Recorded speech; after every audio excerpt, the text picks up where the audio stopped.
kemudian melaporkan di Polres Ternate dan terkait dengan delik tindak pidana penipuan, dugaan tindak pidana penipuan atas kemarin menyangkut dengan uang 20 juta rupiah yang kemudian telah diserahkan dari klien kami kepada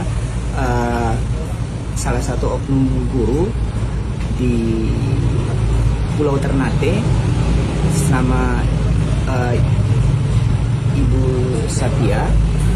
Kemudian atas dasar itu karena ada perjanjian antara Ibu Satya tersebut dengan klien kami, dijanjikan untuk kemudian kalau mau menjadi seorang PNS harus menyetorkan uang 20 juta rupiah. Karena mendengar hal tersebut dan anaknya mau dijadikan PNS, sehingga dia tergiur untuk kemudian dia mencari uang untuk menyerahkan kepada oknum guru tersebut. Nah, kemudian klien kami mencari uang dengan cara meminjam uang tersebut dan kemudian menyerahkan kepada Ibu Satya.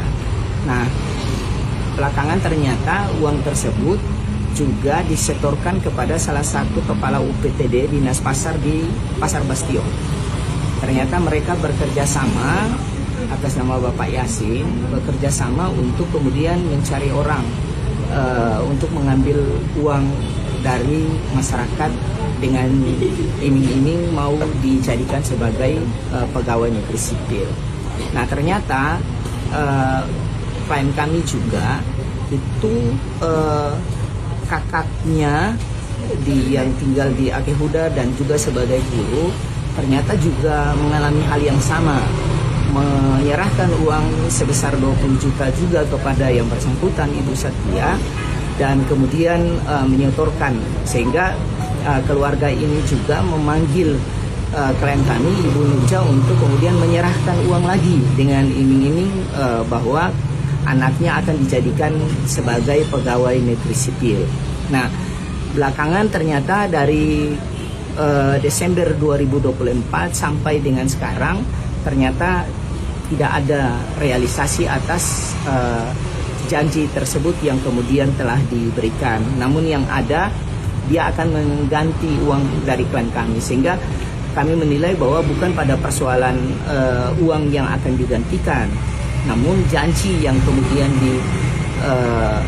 diiming-imingi kepada klien kami dengan keluarganya bahwa anaknya akan dijadikan PNS, sehingga klien kami merasa dirugikan. Bahkan sudah berulang kali datang jawabannya tersebut bahwa dia juga adalah korban dari kepala UPTD yang menjanjikan dirinya agar mencari orang untuk kemudian dijadikan PNS. Saya kira ini satu hal yang harus ditindaklanjuti oleh pemerintah Kota Ternate. Walaupun hari ini kita membuat laporan di Polres itu delik pidananya, namun kita juga akan hari ini juga akan melaporkan ke BKD Kota Ternate, sehingga ini juga harus ditindaklanjuti oleh pihak pemerintah karena jelas ini telah mencoreng nama institusi dari pemerintah Kota Ternate akibat ulah dari oknum-oknum seperti ini. Kadir, ini kan korbannya berapa, 2 orang atau?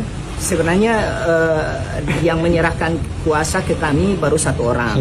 Namun terkait dengan hal ini, itu kakaknya yang mengalami hal yang sama juga, itu juga mengalami hal yang sama. Karena dia sudah menyerahkan uang 20 juta dengan iming anaknya menjadi PNS, sehingga dia memanggil klien kami dari keluarganya tadi untuk menyerahkan uang sebesar 20 juta rupiah agar bisa dijadikan sebagai pegawai negeri sipil. Tapi sebelumnya berarti 40 juta? Berarti sudah genapnya 40 juta rupiah kepada itu yang tes dan P3K kemarin atau? Kami kurang tahu jelas ya, untuk yang jelas hanya diiming-imingi untuk dijadikan pegawai negeri sipil pada lingkungan pemerintah Kota Ternate, sehingga karena merasa tergiur dengan iming-iming tersebut, maka penyerahan uang itu dilakukan. Ini berapa orang yang dilaporkan ke Polres Ternate nih? Yang jelas 2 orang, satu Ibu Satya sebagai guru oknum guru SD tadi, Kemudian yang satu kepala UPTD Pasar Bastion. Ya, abang berarti serius soal